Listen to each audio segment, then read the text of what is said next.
आधी रात का समय ही बीता था।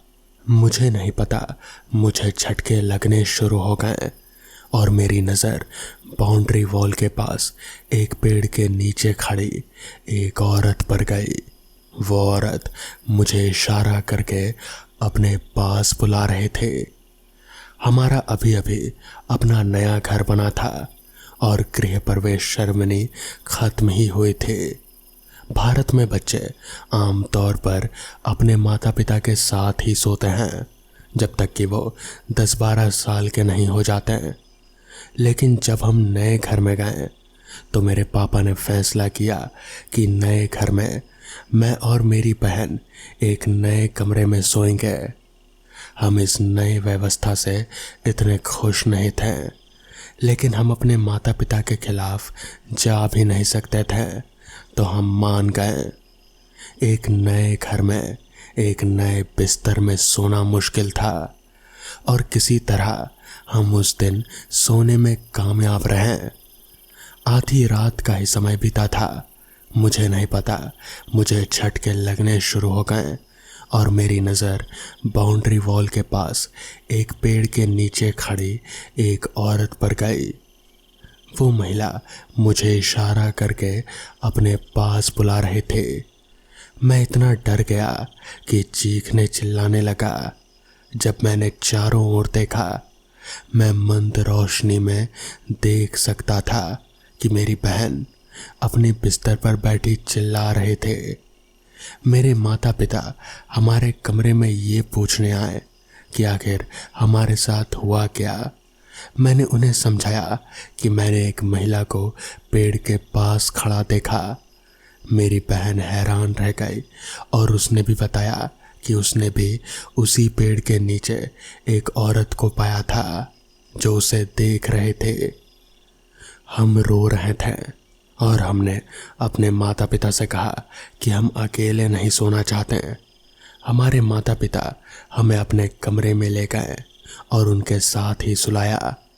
अगले दिन हमारे माता पिता ने आसपास पूछताछ की तो पता चला कि उस घर के आसपास जहां हम लोग रहते थे वहां पर किसी औरत ने अपने बच्चे से बिछड़ने के गम में आत्महत्या कर ली थी और उसकी रूह अपने बच्चे के बिछोह में अभी भी भटकती रहती है। वैसे भी मेरे पिता ने पूरे घर की शांति और शुद्धि कराने के लिए हमारे मंदिर के पुजारी जी से मिलने का फैसला किया, पर शायद किस्मत को कुछ और ही मंजूर था। उस रात ही मंदिर के पुजारी जी की रहस्यमय तरीके से मौत हो गई और पिताजी के मन में ये बात जैसे रह सी गई। और उस रात भी हम पिताजी के ही कमरे में सोने चले गए। उस दिन के बाद से घर में अजीब अजीब सी चीज़ें होने लगी। कभी माँ की साड़ी गायब हो जाती, कभी बिंदिया की डिब्बी, तो कभी बनाया हुआ खाना बाहर सड़क पर पड़ा मिलता। मतलब रोज दिन चढ़ते ही कुछ नया तमाशा। अब तो जैसे रोज इंतजार रहता कि क्या नया होने वाला है। कभी मेरा स्कूल बैग, कभी किताबें और पता नहीं क्या क्या।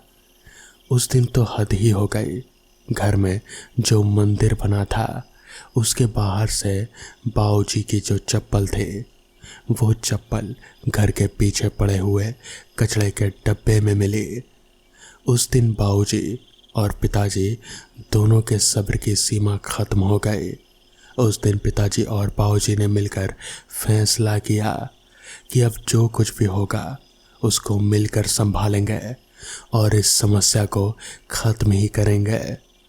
पूरा घर और घर के लोग जो इस समस्या से परेशान हैं, अब इस समस्या को जड़ से ही खत्म करेंगे, पर उसके लिए उनको कोई उपाय सोचना होगा।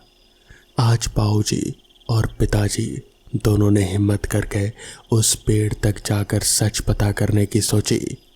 वो कुछ दूर तक ही गए तो बाऊजी की हिम्मत जवाब दे गई और वो उल्टे पांव वापस आ गए। फिर कुछ दिन तक घर में सब कुछ ठीक रहा, कुछ गड़बड़ नहीं हुई।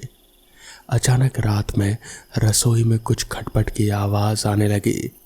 किसी की हिम्मत नहीं हुई जाने की। तभी मेरी छोटी बहन, उसकी जो गुड़िया थी, उस बेजान सी गुड़िया में अचानक से मानो जान ही आ गई। वो एकदम से अजीब तरीके से हंसने लगी। मेरी बहन ने उस गुड़िया को एकदम से बाहर की ओर फेंक दिया। अब हम लोग समझ गए थे कि यहाँ कुछ तो गड़बड़ ज़रूर है, और यहाँ दाल में कुछ काला नहीं बल्कि पूरी दाल ही काली है।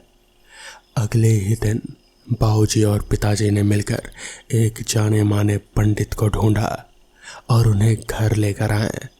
उन्होंने उस पेड़ को अच्छे से देखा और फिर कहा कि यहीं पर उन्हें यज्ञ करना होगा। उसके बाद वहाँ पर यज्ञ हुआ। उस पेड़ को अजीबोगरीब धागों से बांध दिया गया।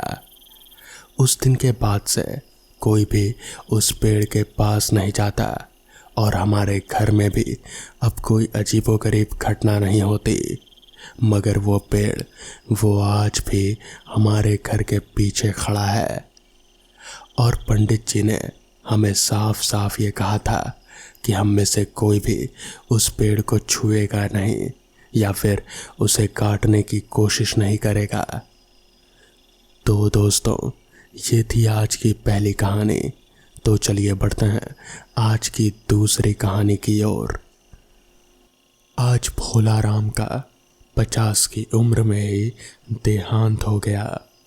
वो बहुत सुखी परिवार से थे। गांव के सबसे अमीर घर होने की वजह से उनको गांव में बहुत सम्मान मिलता था। भोला राम पहले से ही अमीर बाप की औलाद था, पर सारा धन उसने अपने लिए ही खर्च किया था। यानी कि किसी को मदद के लिए कभी अपने धन का कोई उपयोग नहीं किया था। शमशान के रास्ते भोला राम की अर्थी जा रहे थे। उसको कंधा दिए उसके 2 लड़के अमित और समीर और बाकी गांव वाले चल रहे थे। उसकी अंतिम यात्रा में गांव के बहुत से लोग शामिल हुए हैं। यूं तो कोई भी भोला राम को पसंद नहीं करता था, पर भोला राम के जाने के बाद उनके लड़कों से अच्छा व्यवहार रखने से शायद कोई लाभ हो, ये सोचकर भोला राम के बेटों को सब लोग सांत्वना दे रहे थे। भोला राम के दोनों बेटे उसको खेती में बहुत मदद करते थे। बड़ा बेटा 25 साल का था और छोटा 20 साल का। भोला राम ने अभी अभी एक गांव वाले से ज़मीन खरीदी थी, या फिर यूं कहो कि छीन ली थी। गरीब गांव वाला बस छोटी सी ज़मीन का मालिक था। वो इतना गरीब था कि वो उसमें खेती करके उपज भी नहीं पा सकता था। भोला राम ने उसे ब्याज के चक्कर में फंसाकर उससे ज़मीन का वो टुकड़ा भी हड़प लिया था। भोला राम का रात को ज़मीन हड़पने के बाद ही बहुत ही भयानक सपने आते थे। वो नींद में ही चिल्लाने लगता था और फिर उठकर बैठ जाता। वो विधुर था। उसकी पत्नी की मौत कुछ सालों पहले ही हो चुकी थी, जिसकी वजह से वो कमरे में अकेले ही सोता था, जिससे उसका डर और ज़्यादा बढ़ जाता था। आखिरी रात को वो इतना ज़्यादा डर गया था कि उसको हार्ट अटैक ही आ गया और उसकी मौत हो गई। शमशान गांव से काफ़ी दूर था, जहाँ तहाँ राख बिखरी पड़ी थी और अधजली हड्डियाँ भी दिखाई पड़ती थी।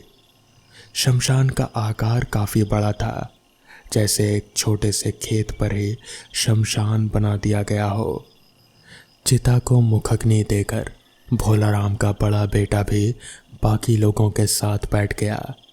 छोटा बेटा सब लोगों को बीड़ी बांट रहा था, जो लोग हंसी हंसी जलाकर उसके कस ले रहे थे। अमित पूजा पाठ में ज़्यादा विश्वास रखता था। उसको भगवान पर काफ़ी श्रद्धा थी, जबकि समीर बस अपनी ही धुन में रहता था। वो बड़ा हो गया था, पर मन तो बच्चों की तरह ही था उसका। घर आकर समीर और अमित ने नहाया और लोगों के बीच बैठ गए। दोनों भाइयों को पिता के देहांत से काफ़ी दुख था। सब गांव वाले दोनों को सांत्वना दे रहे थे दोनों ने सुबह से कुछ नहीं खाया था। अमित की पत्नी यानी समीर की भाभी ने समीर को थोड़ा सा समझकर भोजन करा दिया। भोलाराम के अंतिम दिनों का रहस्य कोई नहीं बता पा रहा था। कोई कहता था कि भूत प्रेत का मामला है, तो कोई कहता था मानसिक संतुलन हिल गया था। ऐसा बोलने वाले लोग थे जो बता रहे थे कि भोलाराम को उसके बुरे कर्मों की सज़ा मिली थी। कुछ दिन शोकमग्न रहने के बाद अमित और समीर कुछ नॉर्मल से हो गए। सब पहले जैसा चल रहा था। समीर अपना मन हल्का करने के लिए शहर जाना चाहता था, जिसको बड़े भाई अमित ने अनुमति दे दी। घर के पुराने नौकर चंदू चाचा, जो कि तकरीबन 60 साल के होने को आए थे, वो घर के काम अभी भी कर लेते थे। अमित ने उनको भोलाराम का कमरा खोलने को कहा। कमरा 2 दिन से बंद होने की वजह से हल्की बदबू से भर गया था। कमरे के बीचों बीच भोलाराम की चारपाई पड़ी थी। एक कोने में उसकी अलमारी थी, जिसमें शराब की बोतलें और सिगरेट रखे हुए थे। उसके कपड़े और पैसे जेवर भी सब कुछ रखे हुए थे। कमरे के एक कोने में काले पत्थर की लगभग 1 फुट लंबी एक मूर्ति पड़ी हुई थी। अमित ने उसका हाथ में लिया और वो पहचान नहीं पाया कि वो किसकी प्रतिमा है। ज़्यादा पुरानी होने की वजह से वो बहुत ही जर्जर हालत में थी। चंदू चाचा को पूछने पर उन्होंने बताया कि भोलाराम ने 1 हफ्ते पहले जिस गरीब आदमी की ज़मीन हड़पी थी, उसी के खेत से ये मूर्ति मिली थी, जो ज़मीन में खुदाई के वक्त निकली थी। ज़मीन शमशान के पास ही थी, या यूं कहें कि शमशान और उस ज़मीन के बीच कुछ छोटी छोटी झाड़ियाँ ही थी बस। अमित ने उस प्रतिमा को वहीं कोने में रख दिया और खेत की ओर चल दिया। भोलाराम के कमरे को एक नौकर को रहने को दे दिया गया, जो कि किसी वजह से उस कमरे में बस 2 दिन ही रह पाया। उसके बाद कमरा खाली करके भाग गया। उसको बहुत तेज बुखार आ गया और वो कुछ भी बोलने की स्थिति में नहीं था। बस उसके चेहरे पर डर ही नजर आ रहा था। अमित उस नौकर से मिला जो किसी भयानक अनुभव से गुजर चुका था। वो लगभग बेहोशी की हालत में था और बीच बीच में चीख दिया करता था। उसके परिवार वाले उसकी वजह से बहुत परेशान थे। अमित ने उसके परिवार को कुछ पैसे दिए और अपने घर आ गया। उसकी पत्नी ने पानी पिलाया और वो अपने कमरे में ये सब घटनाक्रम के बारे में सोचने लगा। उसको उस काली पत्थर की प्रतिमा याद आई। उसने भोलाराम का कमरा फिर खोला और उस प्रतिमा को ले जाने के लिए उस कोने की ओर देखा। पर आश्चर्य की बात यह थी कि वो मूर्ति वहां से गायब थी और सबसे पूछताछ करने पर मालूम चला कि किसी ने भी ये कमरा खोला नहीं था। अमित ने पूरे घर में देखा, घर के आसपास भी छान मारा, पर वो मूर्ति कहीं नहीं थी। वो शाम को पूजा के बाद अपनी पत्नी के साथ बैठा हुआ था, तभी किसी ने दरवाज़ा खटखटाया। यूँ तो शाम को दरवाज़ा खुला ही रहता था, पर आज चंदू काका ने बंद कर दिया होगा शायद। अमित ने दरवाज़ा खोला तो बाहर सिवाय ठंडी हवाओं के कुछ भी नहीं था। अमित को लगा शायद किसी ने मजाक कर दिया होगा। अमित का मन अभी शांत नहीं हुआ था। वो बाहर ही सोफे पर लेट गया। लेटे लेटे ही उसको कब नींद आ गई पता ही नहीं चला। ऐसा कहा जाता है कि जो भी आप दिन में देखते हो, रात को वही स्वप्न आपको आता है। अमित भी पूरा दिन पत्थर की प्रतिमा के बारे में ही सोच रहा था। उसने सपने में देखा कि वो किसी सुनसान जगह पर सोया हुआ है। वो उठकर देखता है तो वो वहीं शमशान वाली ज़मीन पर लेटा पड़ा था। वहाँ आसपास कोई नहीं था, मगर तभी अचानक से वहाँ पर उसके पिता भोलाराम आ पहुँचे। मगर वो जैसे अमित को देख ही नहीं पा रहे थे। भोलाराम उस किसान जिसकी वो ज़मीन थी, उस छोटे से किसान से बहस कर रहे थे और फिर उन्होंने बहस के दौरान ही उसकी ज़मीन हड़प ली, जिसके बाद वो किसान रोता बिलखता रहा, मगर भोलाराम पर जैसे कोई फ़र्क ही नहीं पड़ा।